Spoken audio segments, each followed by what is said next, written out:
đầm lại mà hốp không bật tê Australia nè từng ọc nè club tinh cái ai tam online ở lời nhầm nôn nè từng ọc nè tinh mà hốp tam online bạch đa xa hot ở lời nhầm ao tia ho thà nếu nhầm tinh nhà mà nè ai chắc nè ok lời mà hốp thì muối dương tinh plus vai lời dương chốt lừa plus vai nâng tới mùi plus $2.50tinh plus vai hay lời dương tinh plus chạy mà đón chạy muối 80 cent ឥឡូវយើងទិញប៉មទុកញ៉ាំផងប៉មមួយផ្លែ$1.20 ឥឡូវយើងបានផ្លែឈើហើយឥឡូវយើងទិញបន្លែញ៉ាំម្ដងឥឡូវទីហោថ្ងៃហ្នឹងយើងធ្វើសាច់គោញ៉ាំចាស់ណាអញ្ចឹងបន្លែដែលយើងត្រូវការមានអីគេប្រូកូលីឥឡូវយើងទិញប្រូកូលីមុនគេប្រូកូលីមួយថ្លៃ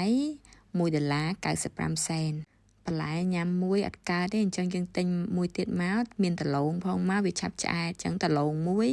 99 សេនឥឡូវយើងបានបន្លែយើងហើយឥឡូវដល់ពេលយើងទិញសាច់ម្ដងចង់ដឹងថាសាច់តម្លៃម៉ានហើយថ្ងៃហ្នឹងយើងធ្វើ steak ញ៉ាំមែនអត់អញ្ចឹងយើងនឹងទិញ steak អញ្ចឹងយើងមើលរក steak ណាវាល្អមើលទៅវាផុយឆាប់ផុយឆាប់ឆ្ងាញ់ណាឥឡូវយើងបាន steak របស់យើងហើយ steak នេះដូចជា4ខាំ$23ឥឡូវយើងបានរបស់យើងញ៉ាំហើយឥឡូវយើងទិញរបស់ដាក់ទូទឹកកកម្ដងឥឡូវយើងទិញពងមាន់ម្ដងណានៅនេះអត់មានពងទាទេមានតែពងមាន់ហើយនេះពងមាន់12គ្រាប់$8.70ហើយឥឡូវយើងបានពងមាន់ហើយកុំភ្លេចទិញនំប៉័ងទុកញ៉ាំពេលព្រឹកផងតោះមើលនំប៉័ងមួយថង$5តែនឹងយើងញ៉ាំបានយូរតើមួយអាទិត្យអីក៏អត់ទាន់អស់ដែរឥឡូវយើងបាននំប៉័ងហើយឥឡូវកុំភ្លេចទិញប្រេងឆាព្រោះអីនៅផ្ទះយើងអស់ប្រេងឆាហើយប្រេងឆាយកប្រេងអូលីវប្រេងល្អអានេះមួយដបវាដូចជា1លីត្រគឺតម្លៃ$11ឥឡូវយើងឃ្លានរបស់ប្រៃយើងទិញមីទិញអីទុកញ៉ាំនៅផ្ទះមកឥឡូវយើងរកឃើញមីយើងហើយក្នុងប្រអប់ហ្នឹងវាមាន5កញ្ចប់ហ្នឹងគឺ$5ហ្នឹងឯងឥឡូវអីវ៉ាន់ចុងក្រោយដែលយើងចង់ទិញគឺសាប៊ូលាងចានខ្វះសាប៊ូលាងចានមិនកើតឥឡូវបានសាប៊ូលាងចានហើយមួយដបទួចហ្នឹង$6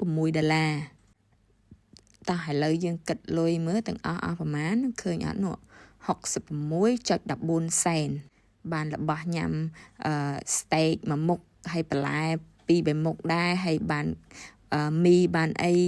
តេះលេងផែជា2-3ថ្ងៃដែរសម្រាប់ម្នាក់ហ្នឹងណាអញ្ចឹង$66ហ្នឹងសម្រាប់អ្នកញ៉ាំម្នាក់ឯងហើយខ្ញុំជឿថាបើសិនជាយើងចេះញ៉ាំម្នាក់ឯងហើយចេះវិតខ្ចប់ពីផ្ទះអញ្ចឹងយើងអត់សូវអស់លុយច្រើនប្រហែលទេតោះឥឡូវគិតលុយទៅ